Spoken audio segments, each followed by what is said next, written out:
છે ને, જમાય છે ને, હાલ સ્વીકારી લે છે પોતે. તો આ તત્વ કોઈથી તમારી પાસે લેતું નથી. અને એક તમારા ગુરુ, કે જે તમારી પાસેથી ખરેખર કાંઈ લેવા તૈયાર હોતા જ નથી, પણ તમે એને દિયો છો નહીં, લઈ લઈએ તો જ્યાં સુધી જીવન નિર્વાહ પૂરતું લે ત્યાં સુધી વાંધો નથી. પણ મોટા મોટા બંગલાઓ બનાવે, ઊંચી ઊંચી ગાડીઓ લે અને સુખ સાહેબીઓ ભોગવે, તો એ ગુરુ તમને જ્ઞાન શું આપે? વૈરાગની વાતો કરે તો વૈરાગ પોતાના જીવનમાં ન હોય તો એ ગુરુ તમને શું આપે? તો ગુરુ તો એવા હોવા જોઈએ કે જે તમારી પાસેથી કશું લેતા નથી, છતાંય એટલું બધું આપી દે છે કે જેનો બદલો ચૂકવવા માટે ગમે એટલા જન્મ લઈને ઓછા પડે છે. તો આ ચાર તત્વો છે એ તમને આપનાર તત્વો છે. અને આ ચાર તત્વોને જ્યારે કોઈ પણ સારું કામ કરીને યાદ કરી લ્યો ને, પછી તમે પરમાત્માને યાદ કરો કે ન કરો કોઈ ચિંતા નથી. પણ આ ચાર તત્વો જેને તમને મનુષ્ય દેહ આપ્યો છે, જે પરમાત્મા, જે ઈશ્વર, જેને તમે માનો છો, એનો એક આભાર માનો, એક માતા પિતાનો, એક સાસુ સસરાનો, એક ગુરુ. તો આજનું ધ્યાન છે એ આપણા ઈષ્ટ દેવતાનું ધ્યાન છે, જેને તમે માનો છો. એની છબી તમારે તમારી અંદર નિરખવાની છે. આંખો બંધ રાખી અને ચહેરા ઉપર પ્રસન્નતાનો ભાવ રાખવાનો છે, નહીં તો ધ્યાન નહીં પડે. એ હકીકત છે. ધ્યાનની અંદર બે વસ્તુ બહુ મહત્વની છે અને પ્રાણાયામની અંદર પણ બે વસ્તુ મહત્વની છે. ચહેરા ઉપર પ્રસન્નતાનો ભાવ અને આંખો બંધ, આ ધ્યાન. અને પ્રાણાયામમાં પણ એ જ કે ચહેરા ઉપર પ્રસન્નતાનો ભાવ અને આંખો બંધ, પછી પ્રાણાયામ કરો, પછી ધ્યાન કરો. સ્વયંની અનુભૂતિઓ થવા લાગશે, સ્વયંની શક્તિઓનો અનુભવ થવા લાગશે.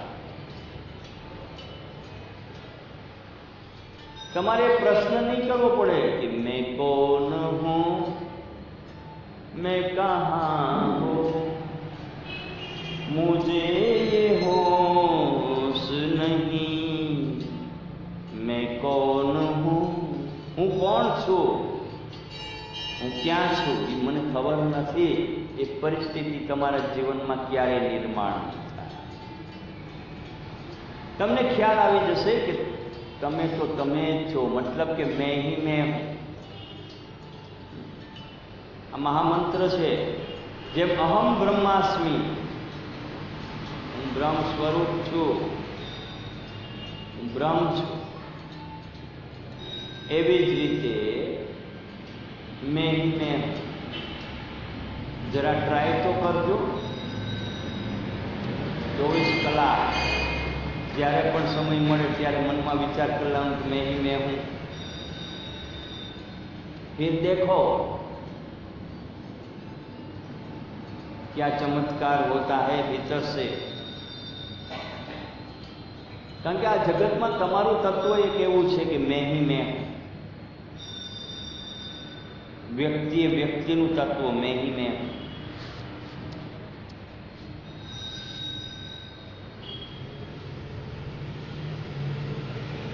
આખું જીવન તત્વ મેં હી મેં હું.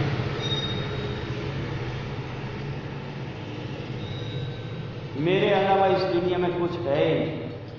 કારણ કે સારી જીવ સૃષ્ટિની અંદર જેટલા જીવાત્મા છે ને એ આપણું જ તત્વ છે. એ તત્વ બધું આપણી અંદર છે અને આપણી અંદર જે તત્વ છે એ બધું એની અંદર છે.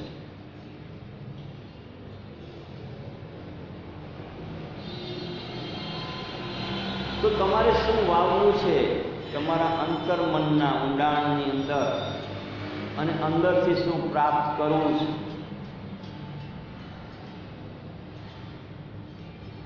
એ તમારા હાથમાં છે.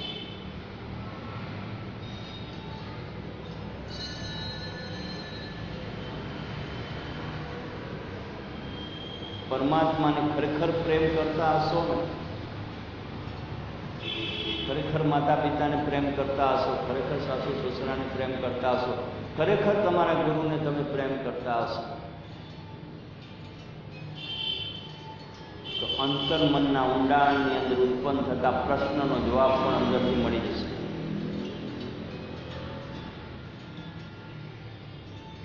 તમારે ક્યાંય જવાબ શોધવા નહીં જવું.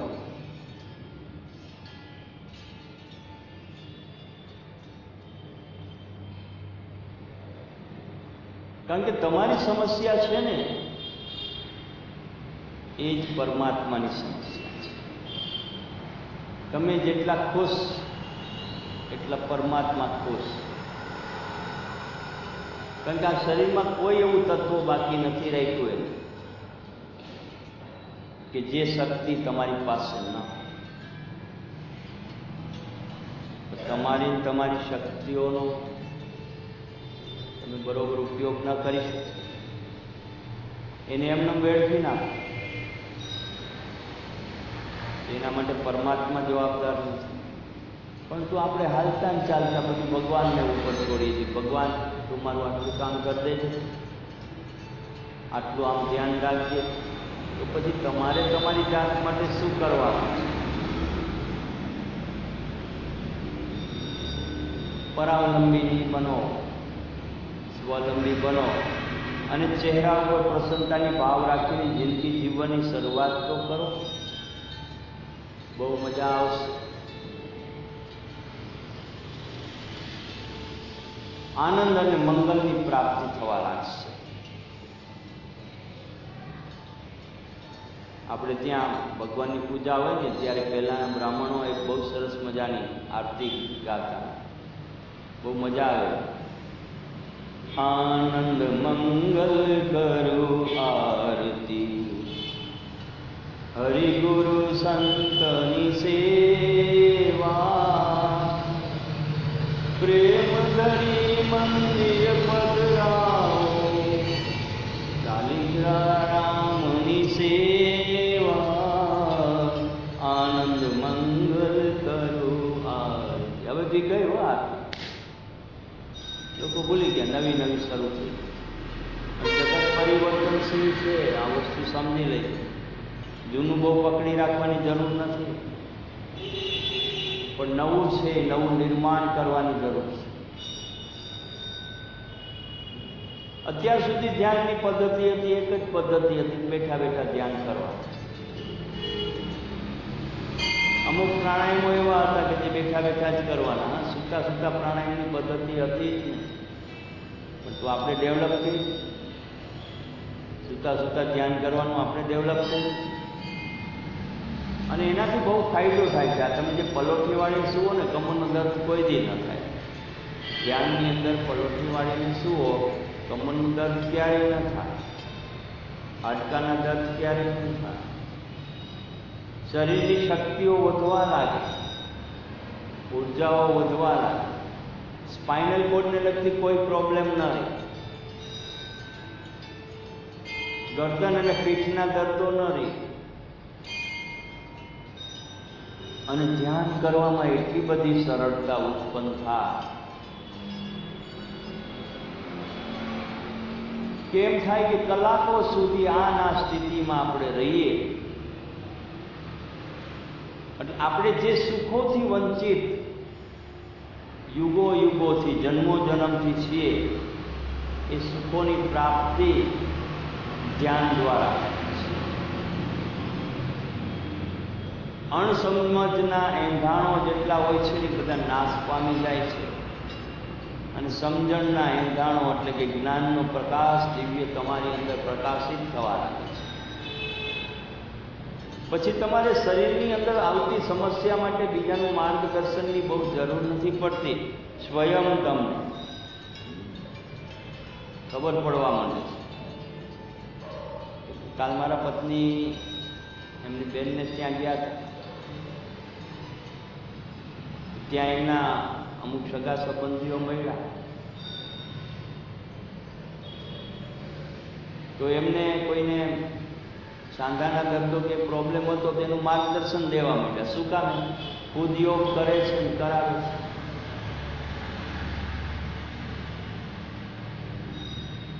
તો ઘણી બધી બાબતો પોતાને ખ્યાલમાં આવવા માંડી કે આમ આંગળી દબાવવાથી, કે આમ પગ દબાવવાથી, કે આમ પગ ફેરવવાથી, કે આમ હાથના આંગળા કરવાથી શરીરના ઘણા બધા દુખાવા હોઈ જાય છે. સ્વયંને અનુભવ થવા લાગે.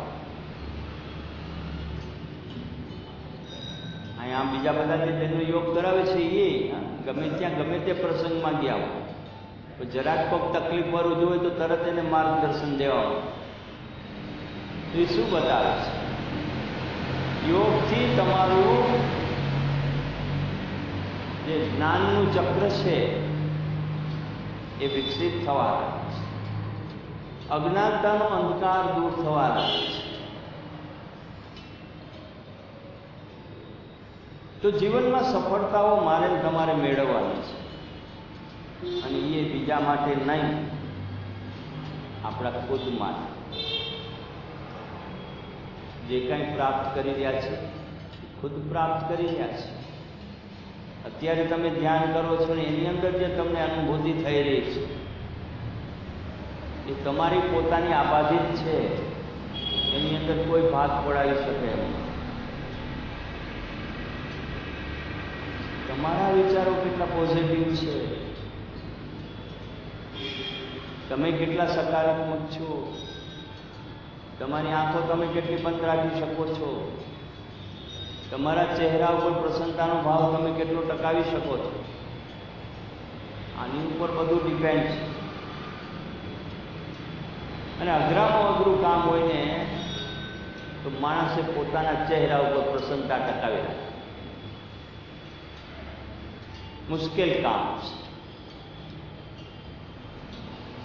પણ મુશ્કેલ કામને આસાન કરવું ને એ પણ આપણા હાથમાં છે. મુશ્किल है बड़ी मुश्किल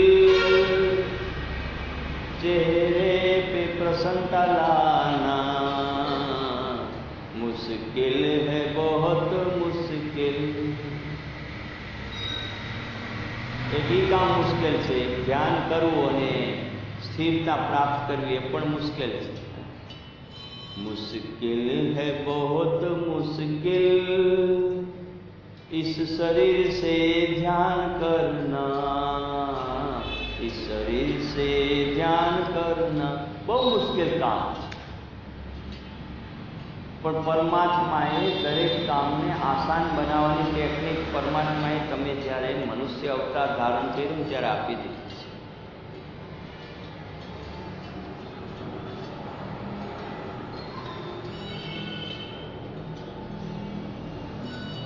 એનો ઉપયોગ કરતા આવડવું જોઈએ.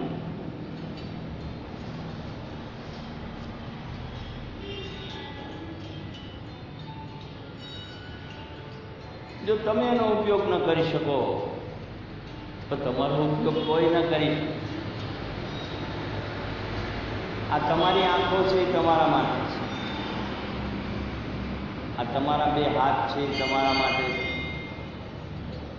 તમારા બે કાન છે એ તમારા માટે છે, તમારા બે પગ છે એ તમારા